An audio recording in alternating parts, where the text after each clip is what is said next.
사실 우리나라에서 서울이 문화예술의 집결지 또는 중심지가 되다 보니까 웬만큼 차별성을 갖지 않고서는 사람들 이목을 끌기가 쉽지 않을 것입니다.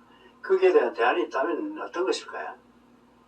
저희 미술관은 1년을 이제 단위로 해서 아주 다양한 전시 기획을 준비를 하고 있습니다. 그게 한 곳에 편중된 것이 아니라 우리나라 미술 그리고 동양의 미술뿐만 아니라 그 서양의 아주 다양한 지역의 그리고 문화를 보여줄 수 있는 전시로 기획을 하고 있고요. 그리고 관람객들이 아직은 미술관에 찾아오면 야 이게 뭔가 어렵다라는 얘기를 참 많이 하시는데 저희 미술관은 하루에 4번씩 저희 자원봉사자이신 도순트 선생님들이 오전 11시, 오후 1시, 3시, 5시에 모두 찾아오는 모든 관람객들한테 전시 설명을 함께 하고 있습니다. 이번 전시 제목이 이스탄불 레인보우, 그러니까 이스탄불의 무지개 이렇게 되어 있는데요. 카펫을 이렇게 전시를 하면서 무지개라고 이름을 붙였을 때는 어쩌면 무지개 같은 카펫? 뭐 그런 건가요? 아니면 이스탄불의 문화 자체가 그런 무지개 같은 것이다 이런 뜻인가요? 지금 전시되고 있는 터키의 이제 카펫하고 킬름들에서 우리가 찾아낼 수 있는 거는 정말 화려한 색채의 아름다움이에요. 아주 단순하게 짠 그 시실하고 날실로만 그게 여러 번 그게 겹쳐서 아주 화려한 색채의 예술, 마치 세계 마술사를 볼 수 있는 그런 전시의 의미로 이번 전시를 기획을 했기 때문에 저희들이 이스탄불 레인보우라는 타이틀을 지었습니다. 이렇게 전시장 동선을 따라서 움직이다가 보면은 전혀 이게 전시 작품이 있으리라고 생각지 않은 조그마한 공간들이 있습니다. 이런 것도 전시 기획의 또는 아니면은 박물관 기획의 한 일부겠죠. 네, 맞습니다. 이렇게 작은 공간에 사실 작품을 걸 수 있는 게 아마 딱 한 점이에요. 저희 미술관에서 이 공간이 미술관의 이제 첫 번째의 이제 공간인데, 그래서 그 전시를 기획을 할 때 한 작품을 저희가 선정을 해서요. 이 안에서 정말 다른 사람의 방해도 받지 않고 마치 이렇게 뭐 성소에서 뭐 기도실처럼 아주 조그마해요. 그래서 혼자만이 집중할 수 있는 그런 공간에 딱 한 점을 걸어놓고 그 마치 나의 그 조그만 갤러리인 것처럼 관람객들이 상상을 할 수 있게 그런 공간들이 미술관에 몇 군데가 있습니다. 그 중에 대표적인 공간이라고 할 수 있겠습니다. 지금 밖에 비가 내리는 저희 미술관 수면 공간이 보입니다. 참 아름다워요. 바깥에 비를 맞을 수 있는 또는 아니면 비가 내리는 걸 볼 수 있도록 이렇게 구조가 되어 있나 봐요. 네, 그렇습니다. 마치 그 미술관 안에 이제 딱 들어섰을 때 오른쪽에 이제 볼 수 있는 공간이 저희 미술관 이제 큰 이제 연못이라고 표현을 할게요.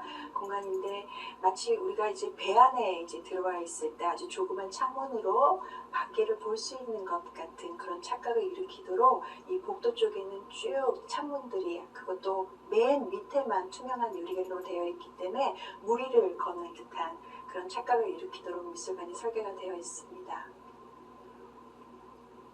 좀 이쪽으로 보게 되면은 저건 터키에서 가져온 것 같지가 않죠. 뭐 컬럼이라고 그래야 되나요? 저 기둥 부분 같은 아니면 주두 같은 기둥의 머리 같은 그런 것이 있는데 저건 뭐죠?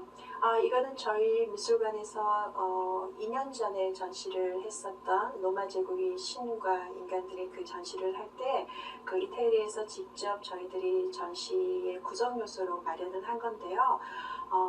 그 코린시안 컬럼이라든가 이오니아식 컬럼 아니면 그 도리아식 컬럼으로 된 이태리 대리석들이에요.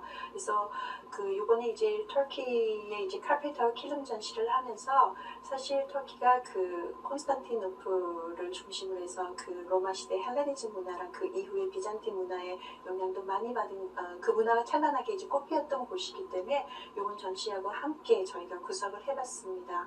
그래서 그 로마 시대 그 건축의 한 부분이죠. 교수님 말씀하신 것처럼 주도 모양이 맞는데요. 그런 것들이 미술관에서 아주 재미있게 쓰이고 있어요. 사실 저번에 그 고에루지 선생님이 도자기 전시를 했을 때는 그 선생님이 그 도자기가 일본인이 만든 그 도자기가 이 로마 컬럼 위에서는 어떤 빛을 발하는지 그런 것들도 관람객들한테 아주 신선한 충격으로 다가갈 수 있게 전시 구성을 할 수가 있었습니다. 저희 미술관에서 이제 복도 쪽을 따라서 쭉 이제 감상을 하면서 오다 보면요, 아주 재밌는 공간으로 이제 관람객들을 이끌게 되는데요. 저희 미술관에서 이 공간을 이름을 지었어요. 시네마 홀려.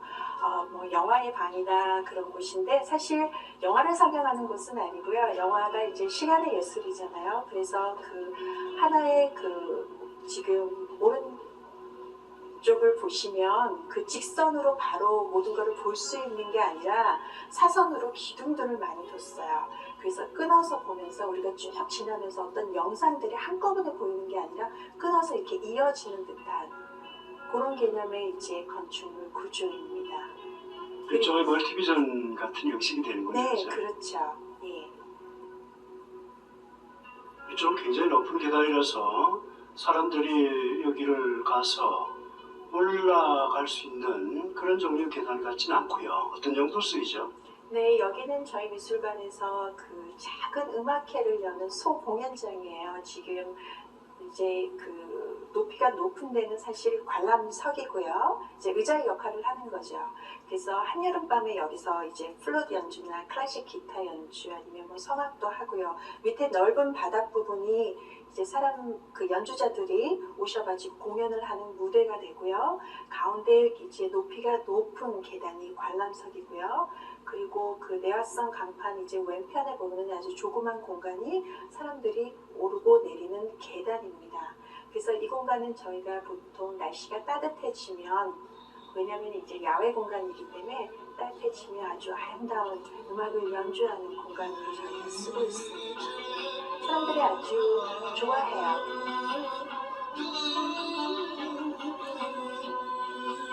이 관장님이 가장 자랑하는 것 중에 하나가 이쪽 화장실인데요. 화장실 어떻습니까? 화장실 만약에 처음 오시는 분들은 아마 깜짝 놀라요. 와, 여기 멋있다. 그리고 이제 엄마가 이제 화장실 들어가려고 하다가 아기가 이렇게 밖에서 기다리고 있으면 엄마가 밖에 있는 아가를 불러요. 야, 여기 화장실 멋있으니까 이거 와서 좀 봐라. 사실 화장실에서 바닥에다가 이제 조명기구를 넣고 그 위에다가 이제 강화 유리를 넣어서 디자인을 한 화장실이에요. 이 공간은 어떤 의미로 이렇게 꾸며졌던가요? 저희가 이번에 이스탄불 레인보우 전시를 기획을 하면서 그 아름답게 그런 짜여진 그런 지문예술의 그런 화려한 예술뿐만이 아니라 그 터키인들이 이제 삶을 좀 들여다볼 수 있는 전시로 기획을 했거든요. 그래서 이 공간은 실제로 관람객들이 그 신발을 벗고 요 카페트 위에 앉아서 뒤에 보는 이제 그 양탄자가 이렇게 말려 있는데 기대기도 해보고, 여기서 이제 몇 권이 이제 터키 관련 책들도 있는데 이런 것들도 읽으면서 정말 그들이 이제 그 예술 작품이 삶 속에서 아름답게 이제 나왔다는 걸 이제 체험할 수 있도록 이제 꾸며봤는데요. 사실 그들이 뭐 카펫 위에다 또 다른 카펫을 더 깔고, 그리고 벽에는 이제 아주 이제 필름으로 짠 이제 커튼들을 한 여러 개 겹쳐 놓고 이런 아름다움을 한번 이제 어린이들뿐만이 아니라 우리 어른들도 한번 느껴보도록 하기 위해서 이런 공간을 마련을 했습니다. 사실 요 밑에 앉아 있으면 그 머리 위로 이제 가로지른 이제 붉은색 천 위로 떨어지는 불빛이 상당히 아름다워요. 이제 요 천에는 이제 아주 동그랗게 아주 화려한 이제 수가 놓여져 있는데, 요 수를 그냥 여기서 사실 뭐 앉아 있어도 되지만 원하시면 이렇게 좀 다리도 뻗고 이렇게 약간 기대듯이 누워서 이 위에 있는 이제 빨간색의 천을 바라보면서 여러 가지 상상도 해보고, 그리고 이런 아름다움이 또 우리 생활에 또 어떻게 또 올 수 있는지를 어린이들이 또 생각도 할 수 있는 그런 공간이 되었으면 하는 바람도 상당히 큽니다.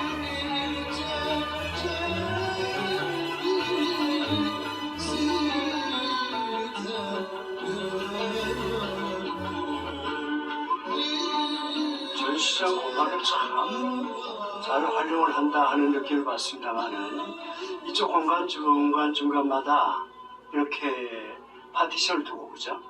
파티션도 다른 데처럼 이렇게 꽉 막힌 게 아니라 어느 정도 튀어 있고, 또 사이사이로 사람들이 돌아갈 수 있도록 이런 건 어떻게 기획 속에서 이런 것이 나오는 겁니까? 아니면 관장님의 자의적인 명령에 의해서 만들어지시는 건가요? 사실 명령은 아니었고요. 저희가 이렇게 직물이다 보니까 거는데 좀 한계성이 있더라고요. 지금 이제 사람들 직접 볼 수 있게 하기 위해서 일부러 프레임은 하나도 하지를 않았어요. 일단 이제 벽에 걸고, 그리고 아까 파티션은 지금 위로 이렇게 매달려서 이거는 사실 저희가 다른 전시할 때 썼던 프레임이거든요. 그거를 지금 위 천장은 저희 미술관에서 보면은 이렇게 막혀 있지가 않아요. 전부 철망으로 되어 있기 때문에 어떤 구조물도 이제 와이어를 내리면 걸 수 있는 구조로 되어 있어요. 그래서 이 프레임을 두 개를 앞뒤로 붙여서 양쪽 뒤에다가 이제 카펫을 전부 이제 붙였고요. 그리고 이거를 이렇게 닫아놓으면 좀 심심하잖아요. 특히 이런 아이디어가 나온 거는 저희 미술관 전체적인 동선하고도 관련이 있어요. 이제 사이사이 어느 구석에서도 이제 보더라도 아름다움이 보일 수 있도록 그렇게 이제 전시가 되어 있는데 참 이번 전시 이렇게 하는 게 효과가 참 좋은 것 같아요. 예.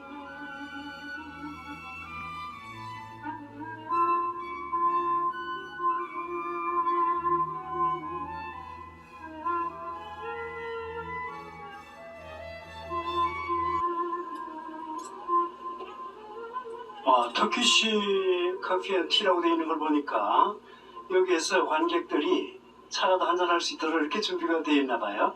네, 맞습니다. 이제 커피가 전 세계로 이제 뻗을 수 있는 큰 역할을 한 나라가 또 터키거든요. 그리고 터키시 커피는 우리가 집에서 많이 마시는 커피하고는 많이 틀려요. 이런 이브릭 또는 제주의 주전자라고 하는데요. 이런 곳에다 커피 가루, 아주 미세하게 간 커피 가루를 넣고 찬물로 계속 저으면서 끓이는 커피예요. 그래서 요거를 이 커피 잔에다 따라서 이제 커피를 마시게 되는데요. 터키시 커피의 좀 맛의 특징은 좀 약간 시큼하고요. 그리고 좀 텁텁해요. 왜냐하면 알갱이가 다 들어있어요. 걸름망을 전혀 쓰지 않거든요. 그래서 이렇게 해서 이제 터키 커피도 마실 수 있고요. 그리고 저희가 준비한 게 이제 하나가 더 있는데 그게 뭐냐면 터키 차예요.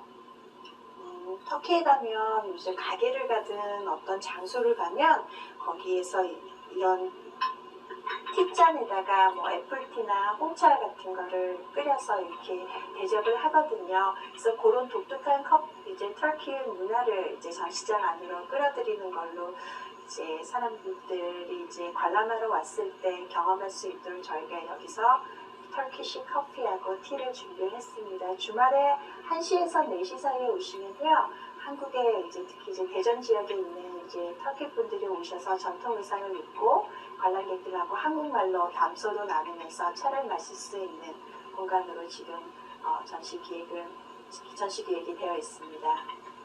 1층 전시장에서 제일 마지막으로 관람객들이 만나는 공간인데요. 입구가 상당히 이제 좁죠. 그리고 아주 파티션으로 이제 아주 재밌게 구성이 된 오밀조밀한 공간을 지나다가 맨 마지막에 사람들한테 긴장감도 주면서 어떻게 보면 또 그 긴장감을 또 풀어주는 역할을 하는 공간이에요. 일단은 천정이 상당히 높고요.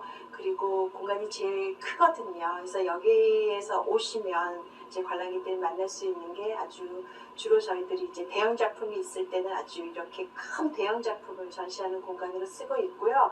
그리고 여기가 이제 공간이 넓다 보니까 저희가 아주 작은 전시를 할 때는 아까 뭐 크기가 작대거나 그런 걸 할 때는 이제 또 다른 뭐 파티션이라든가 장식장을 이용해서 아주 다용도로 다양하게 전시 기획을 할 수 있게 저희한테 많은 자유를 주는 공간이기도 합니다. 이 공간은 저희가 시인의 방이라고 부르고 있는데요. 사실 방면이 이제 정말 이제 주변에 이제 노인분들이 오셔서 다 쪼으셨어요. 그래서 공간이 일정하게 쪼아진 게 아니라 여러분이 와서 쪼았기 때문에 각 벽마다 조금씩 그 패턴들이 조금씩 틀려요. 그래서 이 공간은 그렇게 이제 그 동네 어른분들의 그런 손길이 닿은 공간이면서요. 그리고 관람객들한테는 여기 공간에서 뭐 기분이 좋으면 여기서 노래 한 곡 불러셔도 좋고요. 아주 시를 읊으셔도 좋고요. 그리고 저희가 아주 조그맣게 여기서 뭐 신앙송이나 아주 작은 음악회도 충분히 가능한 공간이고요. 그리고 이제 뭐 조각 작품이나 어떤 야외 설치물이 필요할 때는 이 공간은 또한 전시 공간으로 활용도 또 가능한 공간입니다. 아주 보석처럼 빛나는 시인의 방의 공간으로 우리 미술관의 자랑거리이기도 하죠.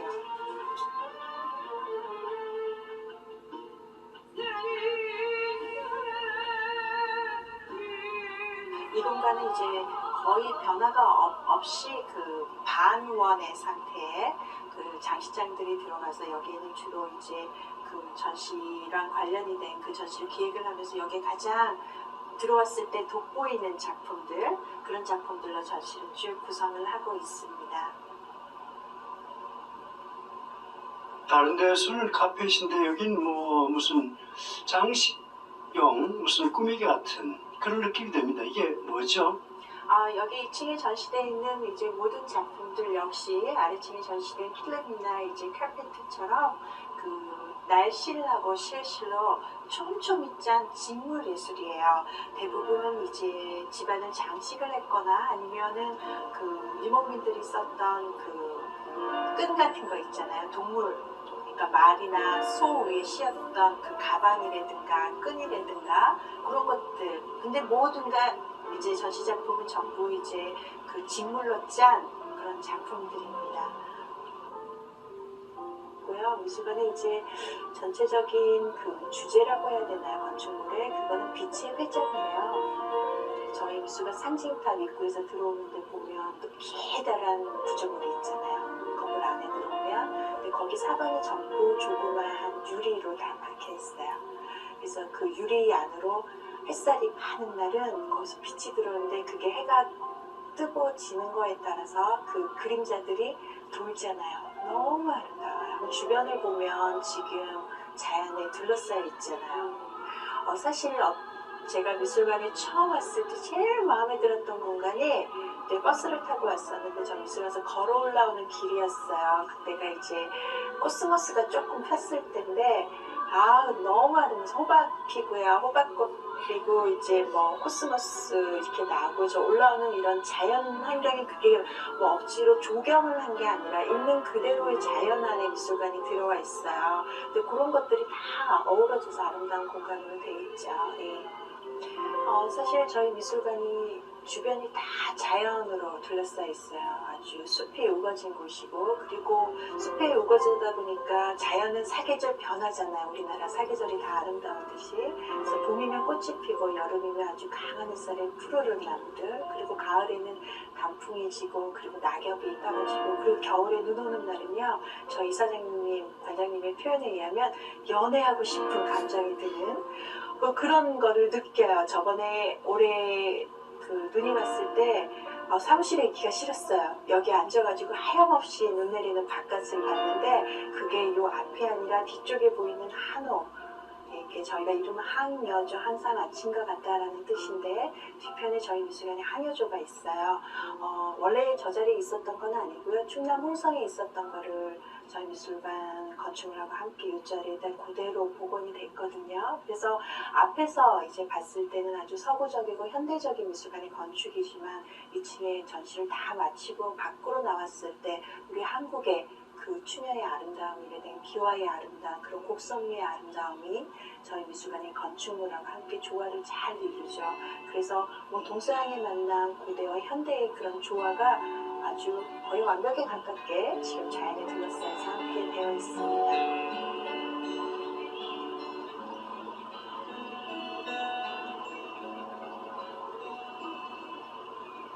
처음 미술관 설립하실 때 접근성이 좋지 않다고 사람들이 많이 걱정을 했거든요. 그때 관장님이 뭐라고 하셨냐면은 서울이 어떻고 여기 어떠냐? 그 사람들이 와서 봐야지. 이렇게 이야기를 하셨거든요. 어떻습니까? 이제 3년이 지나셨는데 지금도 그 생각은 변함이 없으시죠? 처음에 생각했던 그 부분이 기본적으로는 옳습니다. 기본적으로는 옳지만 문화를 이해하고 문화를 만드는 과정에 있어서는 힘이 필요한데 그 힘이 다 옳다고 생각하지는 않습니다. 지금까지 상당히 많은 전시를 거의 한 두세 달마다 한 번씩은 이렇게 바꿔서 전시를 하셨는데요. 어떻게 보면 뭐 거의 무모한 그런 투자였습니다. 어떻습니까? 그런 부분에 대해서는. 그 부분에 있어서는 후회함이라든지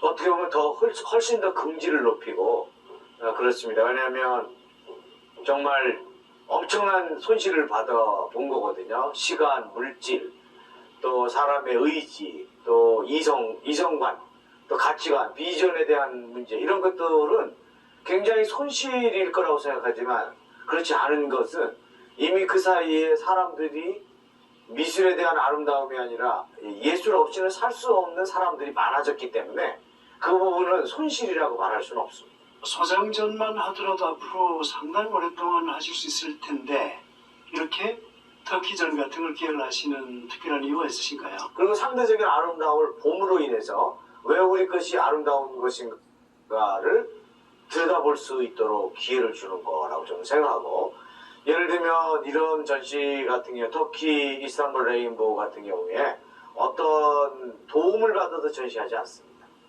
우리 자체가 기획하고 만들고 이 기관들과 국가들과의 협력과 이해의 문제이지 기획과 전시나 이 모든 것은 우리 자체가 만들고 진행을 하고 있습니다.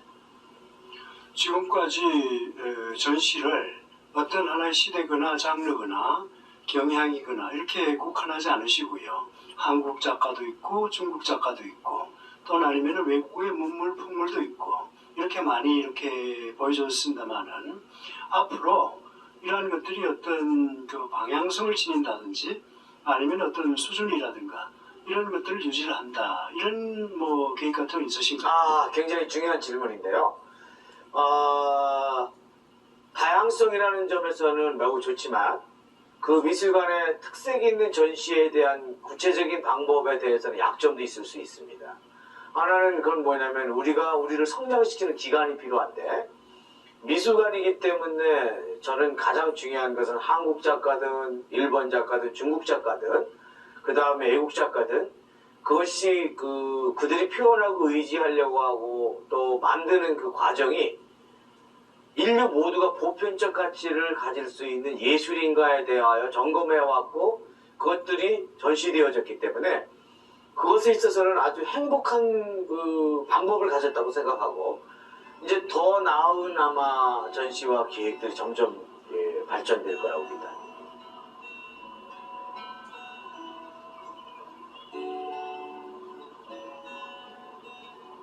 좋은 미술관이 유지되기 위해선 가장 중요한 것은 미술을 기획하고 만드는 미술관장이나 큐레이터도 중요하지만 박수치고 호흡하고 만나기를 원하는 관중들, 즉 문화의 욕구자들이 결국 만든다고 생각을 해요.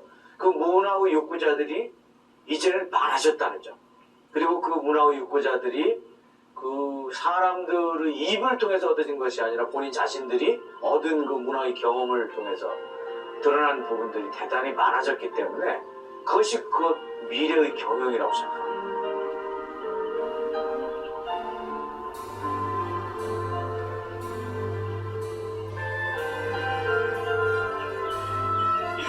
지금까지 해오신 것만 해도 어떻게 보면 한국 미술사, 미술관의 역사, 뭐 경영학의 역사랄까요? 그런 모든 것에서 신기원을 이루었습니다만은 앞으로 지금 현재의 그 걸음으로 계속 그렇게 매진하셔가지고 새로운 어떤 역사를 만들어 주시기 바랍니다. 고맙습니다. 감사합니다. 네.